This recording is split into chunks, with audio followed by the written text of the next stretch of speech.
ৰিয়ান ভাত বাঢ়িছো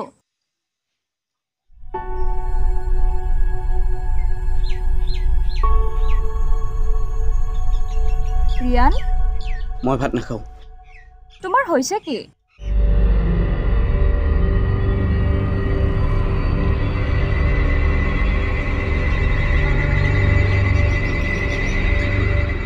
আজি কিছুদিন ভালদৰে তুমি ভাত খোৱা নাই মোৰ লগত কথা পাতা নাই তোমাৰ হৈছে কি কি হৈছে তোমাৰ কিয় এনে কৰি আছা ভালৰ এটা হৰাই গ'ল মানে মই জিতিলৰ কথা কৈছোঁ কম বয়সতে মৰি সি নিজে মৰা নাই তাক কোনোবাই মাৰিছে কিয় আজি তুমি মানসিক ভাৰসাম্যতা হেৰুৱাইছা নিজে জ্বলি জ্বলি মোকো জ্বলাইছা কিয়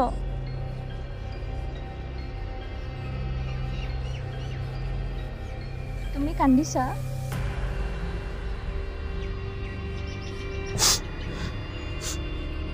ৰিয়ান মই ভাগৰি পৰিছোঁ তোমাৰ লগত নে মোক লৈ তুমি সুখী নহয় যদি সুখী নহয় তেতিয়াহ'লে কোৱা মই তোমাৰ সুখৰ কাৰণে শান্তিৰ কাৰণে সকলো কাম কৰিবলৈ সাজু আছোঁ মই এটা পৰিৱেশ বিচাৰোঁ নিৰিবিলি পৰিৱেশ যিটো পৰিৱেশত স্বামী স্ত্ৰীয়ে মনৰ হেঁপাহত কথাবোৰ পাতিব পাৰে কিন্তু সেই পৰিৱেশ তুমি দিবলৈ অপাৰগ কিয় আঘাত পোৱাকৈ ক'লো ন বেয়া পাইছা নেকি আবেগ ৰাখিব নোৱাৰি ওলাই গ'ল ব'লা এতিয়া ভাত খাবলৈ মই ভাত নাখাওঁ খাব লাগিব আজি তুমি ভাল পোৱা আলু পিটিকা আৰু মাটিৰ দাইল যোগাৰ কৰিছোঁ হেই তোমাৰ জিতুললৈ মনত পৰিনে আৰে তোমাক মই ভাত খাবলৈ লগ ধৰিছোঁ ইয়াত জিতুলৰ কথা আহিল কেনেকৈ সি বহুত ভালদৰে আছিল ন ঘ কালৈ তোমাৰ মনত পৰিনে নপৰে কিন্তু মোৰ মনত পৰে তালৈ তুমি এই অপ্ৰাসংগিক কথাবোৰ মোৰ আগত কৈ আছা কিয় সি মোৰ অন্তৰংগ বন্ধু আছিল আৰু তাক মই তাক পাহৰি গৈছোঁ তাৰ নাম মোৰ আগত নুলিয়াবা সি জ্বলি জ্বলি নিজে শেষ হৈ গ'ল ময়ো তাৰ দৰে জ্বলি জ্বলি শেষ হৈ যাম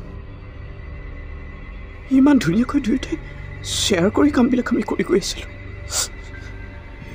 সি বহুত ভাল আছে তুমি ইমান সহজতে তাক পাহৰি যাব পাৰিলানে তুমি ইমান নিষ্ঠুৰ নে তোমাৰ মনত নপৰেনে সি কোৱা সেই মিঠা মিঠা কথাবোৰলৈ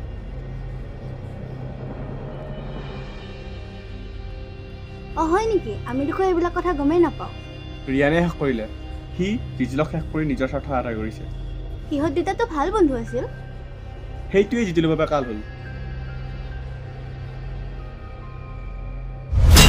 আৰু তুমি মোৰ সন্মুখত কেতিয়াও জিতুলৰ নাম নল'বা প্লিজ ৰিয়ান আৰে যিজন ল'ৰাৰ লগত তুমি দিন ৰাত একাকাৰ কৰি ঘূৰি ফুৰিছিলা যিজন ল'ৰাৰ লগত তুমি প্ৰেমৰ সাগৰত সাঁতুৰি নাধৰি ঘূৰি ফুৰিছিলা সেই ল'ৰাজনৰ নাম শুনিলে তোমাৰ খং উঠে কিয় কাৰণ সি নিচাযুক্ত দ্ৰব্য সেৱন কৰি শেষ হৈ গৈছিল মই বহুত দিন বাধা দিছিলোঁ কিন্তু সি নামানিলে যাক ইমান ভাল পাইছিলোঁ যাৰ লগত গোটেই জীৱনটোৱে কটাম বুলি ভাবিছিলোঁ সেই ল'ৰাজনে মোৰ জীৱনটোৰ কথা এবাৰো নাভাবিলে সি মোৰ বন্ধু হয় তাৰ কথা বেয়াকৈ নক'বা কাৰণ মই কষ্ট পাওঁ আৰু তুমিওতো তাৰ বন্ধু আছিলা তাতকৈ আগত তুমি নিচাযুক্ত দ্ৰব্য সেৱন কৰিছিলা তোমাৰ একোৱেই নহ'ল কিন্তু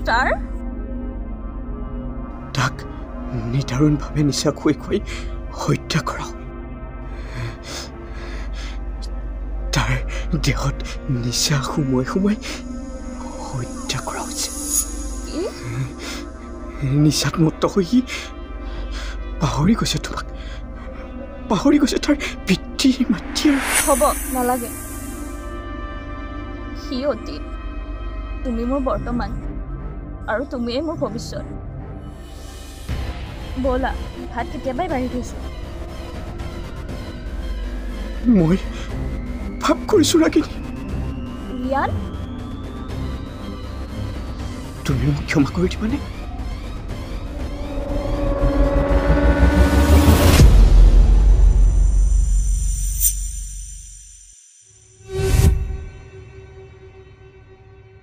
সৰুৰে পৰাতো আমি এনেকৈ ডাঙৰ হৈছোঁ। মই যি পিন্ধিছোঁ তয়ো তাকেই পিন্ধিছ, মই যি খাইছোঁ তয়ো তাকেই খাইছ।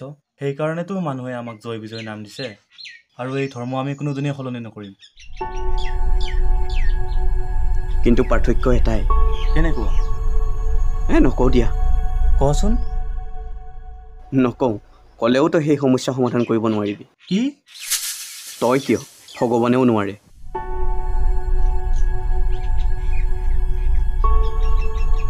ঐ, তাই মোক মাতিছে, মই যাওঁ এতিয়া। যা যা যা।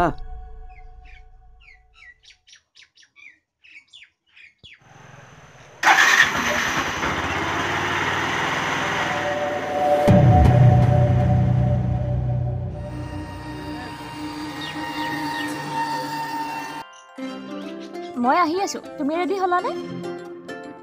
ইমান সময় লাগেনে? এই ৰিয়ানে মই কিবা এটা কথা পাতি আছিলোঁ। তোমালোকৰ কথা নাথাকে কোনদিনা। এইখিনিতে আমাৰ বন্ধুত্ব। তাৰমানে মোতকৈ আৰু বন্ধুত্বই ডাঙৰ হ'ল। কিনো কথাবোৰ কোৱা?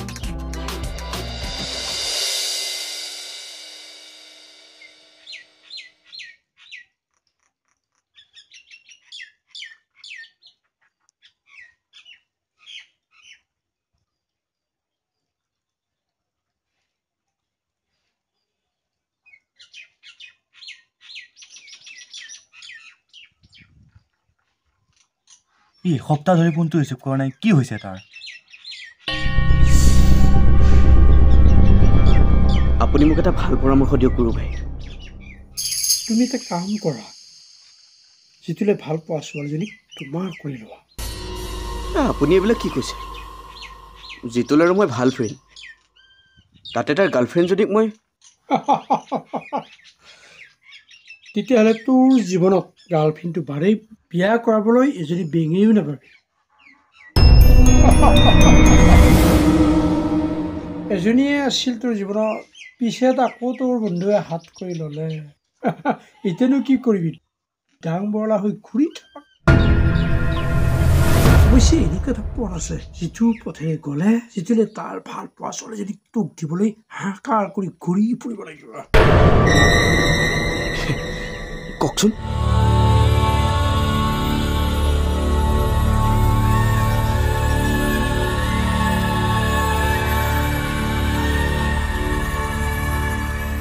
কিন্তু জিতুল কোনোদিন নহা বাটেৰে গুচি যাব চল চাবলৈ।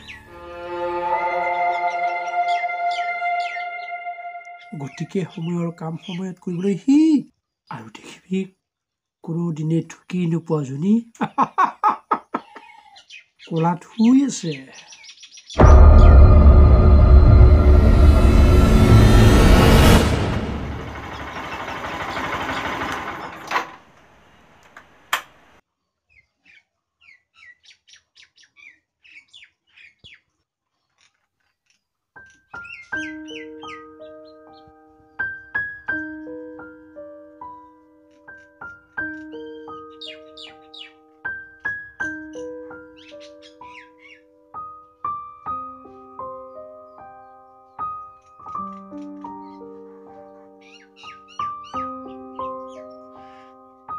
জিতুল কোৱা। ঘৰতে আছা নহয়? আছোঁ। ব'লাচোন আমি এঠাইৰ পৰা আহোঁ। কলৈ যোৱা? আজি এসপ্তাহ ধৰি ৰিয়ানৰ কোনো খবৰ নাই, মোকো ফোন কৰা নাই। মই ফোন কৰিলেও সি ৰিচিভ নকৰে। কি বা হৈছে তাৰ? তোমাৰ লগত কিবা কাজিয়া লাগিছে নেকি? নাইতো। তেতিয়াহ'লে ব'লাচোন আমি বিচাৰি যাওঁ। হয় নেকি? দিয়া, হ'ব দিয়া।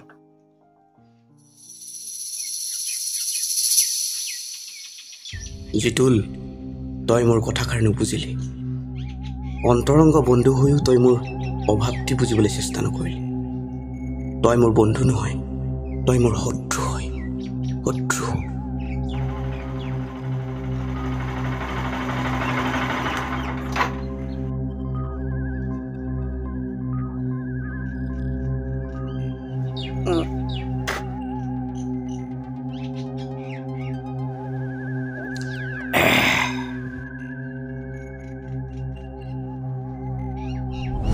ঐ চালা বুৰ্বক, তই আকৌ মদ খাবলৈ ধৰিলি। আমি দিও মদ নাখাবলৈ কৈছিলোঁ নে নাই? এই লেকচাৰ নামাৰিবি, তই মোৰ বন্ধু নহয়। কি ক'লি? তই আকৌ এবাৰ কচোন। তই মোৰ ওচৰৰ পৰা গুচি যা, মদ খাম আৰু খাম। মদৰ লগত আৰু কিবা কিবি খাম আগৰ পৰাই আমাৰ মাজত পাৰ্থক্য আছিল এতিয়া এটা আছে এতিয়া এটাৰ পৰা 10টা 10টাৰ পৰা 20টা 20টাৰ পৰা 1000টালৈকে বাঢ়ি যাব ৰিয়ান তোৰ বাৰু হৈছে কি মোৰ একো হোৱা নাই তেতিয়াহ'লে তই এইবোৰ খাইছ কিয় শান্তি পাওঁ প্ৰশস্তি অনুভৱ কৰোঁ কিন্তু তই আকৌ এইবিলাক নাখাবি দেই ই মানুহক ধ্বংস কৰে তেতিয়াহ'লে তই খাইছ কিয় কাৰণ মই ধ্বংস বিচাৰোঁ তই এতিয়া ইয়াৰ পৰা যা বুলিছোনে নাই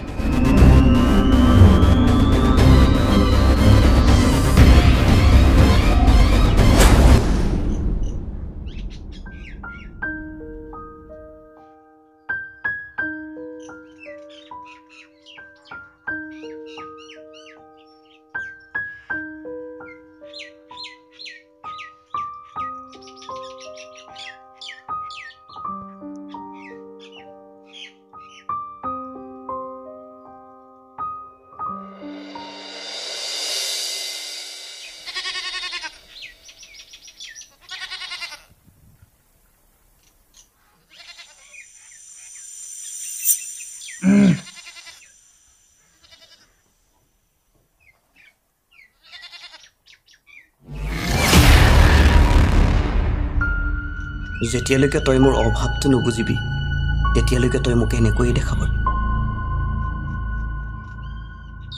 মই পতা জালখনত সহজেই ভৰি দিলি নহয় তইতো বুজা নাই মই কিয় এনেকুৱা কৰিছোঁ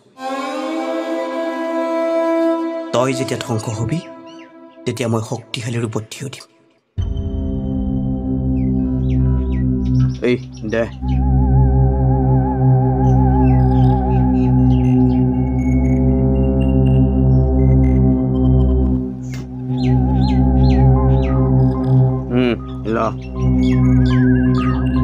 আৰু তই বেছিকৈ নাখাবি কাৰণ তোৰ এটা সুন্দৰ ভৱিষ্যত আছে নিজৰ ভৱিষ্যতটো ধ্বংস কৰি নলবি মোৰ এটা সুন্দৰ ভৱিষ্যত আছে তোৰ নাই তই যেনে ময়ো তেনে কিন্তু পাৰ্থক্য এটা আছে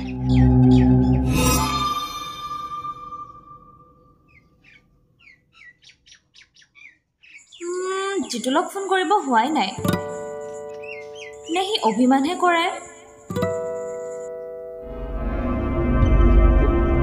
কিবা এটা ভাল লাগে মাল খাই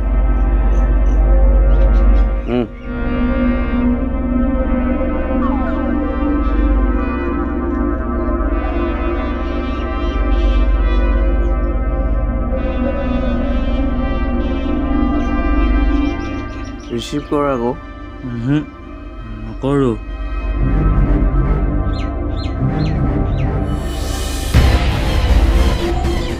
মই নোহোৱাৰ সুযোগত সি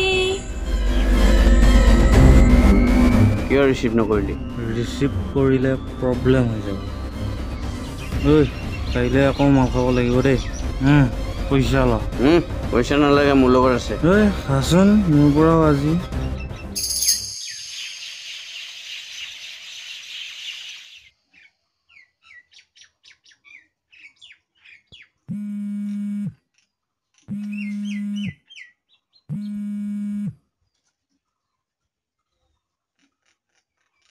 মই পঢ়ি আছোঁ কি কৈছা 10 তাৰিখে যাম হ'ব দে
খাই দে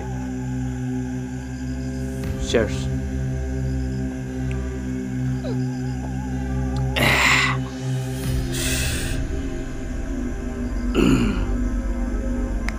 বঢ়িয়া মাল ন বঢ়িয়া জিতুলে দেখোন মোক ফোন নকৰে মই কৰিলেও ৰিচিভ নকৰে নে সেই ৰিয়ানৰ নিচিনাকৈ বেয়া বস্তু খোৱাতহে লাগি গৈছে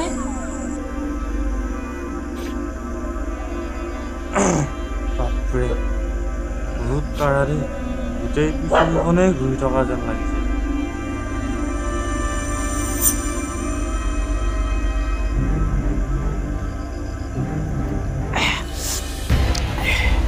হেৰি তই আৰু বেছি মাল খাব নালাগে তই এতিয়া ঘৰলৈ যা নহ'লে তই পিছত যাব নোৱাৰিবি না পাগল হৈছে কিয় নোৱাৰিম আৰু দে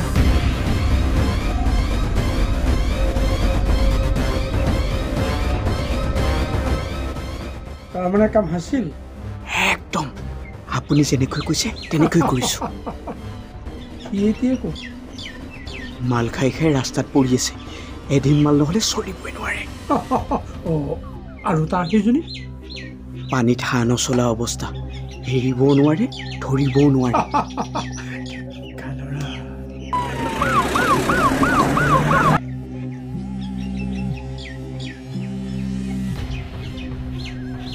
হেল্ল' হা কি জিতুলৰ ক'ত পৰি আছিল হস্পিটেললৈ নিছে চিৰিয়াছ নেকি ইয়ে প্ৰভু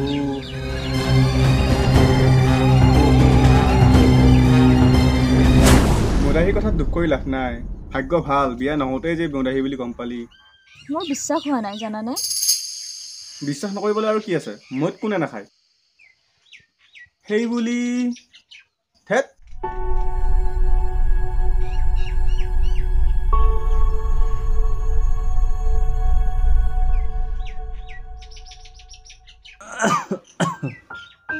ঐ তই এটা তাইক মেছেজ দেচোন তাইৰ মুখখন চাবলৈ বৰ ইচ্ছা গৈছে ৰ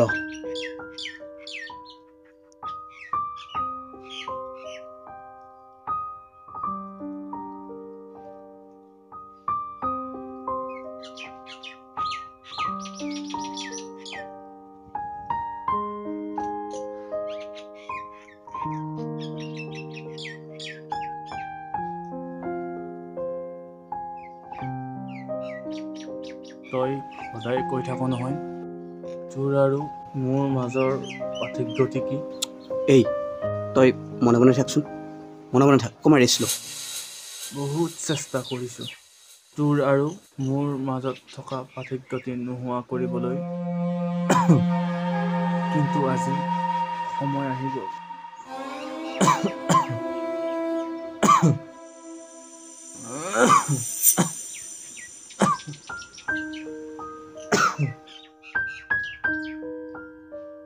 জিতুল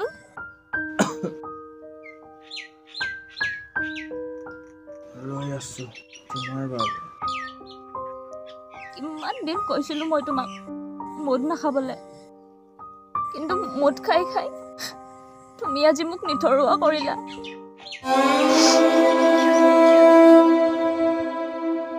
বন্ধু কিয় লাগে জানা ৰাগিনী চাও তোমাৰ হাতখন দিয়াচোন ৰিয়ান তোৰখনো দে ৰাগিনীক আজিৰ পৰা তোৰ হাতত গতালো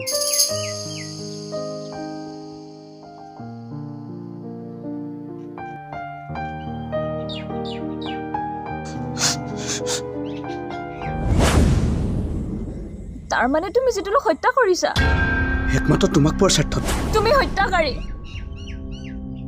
মোক পাবৰ কাৰণে তুমি ইমান ডাঙৰ চক্ৰবেহু সাজিছিলা আৰু এজন নিস্বাৰ্থ বন্ধুক মই হত্যা কৰি আজিও শান্তি পোৱা নাই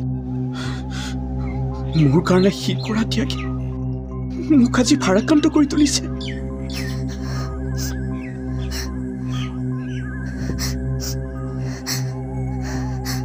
ৰাগিনী যোৱা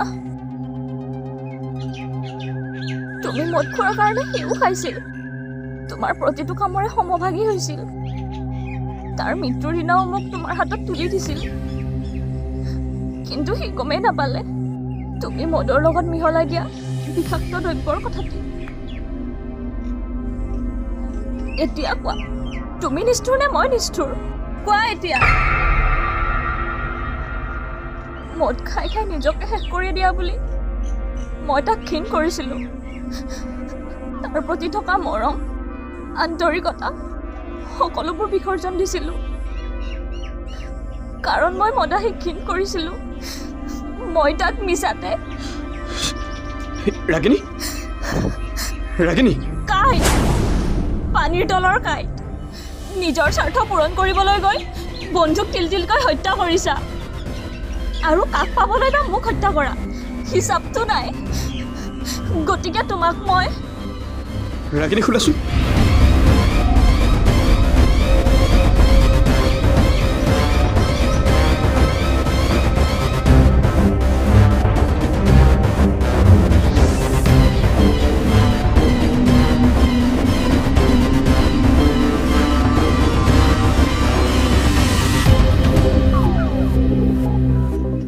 ৰাগিনী, মনত ৰাখিবা, গৰ্ভত 3 মহীয়া সন্তান আছে। যদি সেই সন্তানটিক মই জন্ম দিব পাৰোঁ, তেতিয়াহ'লে তোমাতকৈ ভয়ানক কাইট কৰি গঢ়ি তুলিম। একমাত্ৰ তোমাক। Good bye. বিচাৰি যাবলৈ চেষ্টা নকৰিবা।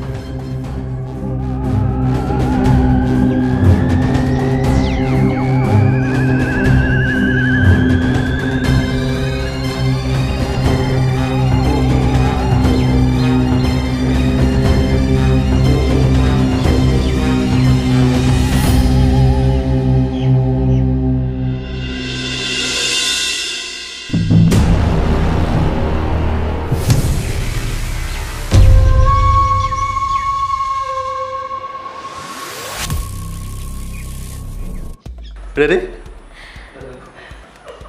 দিয়া দিল।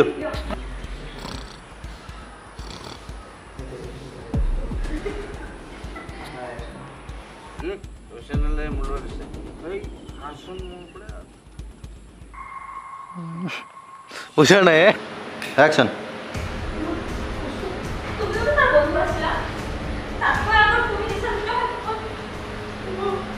তুমিয়ে কৰিছিলা।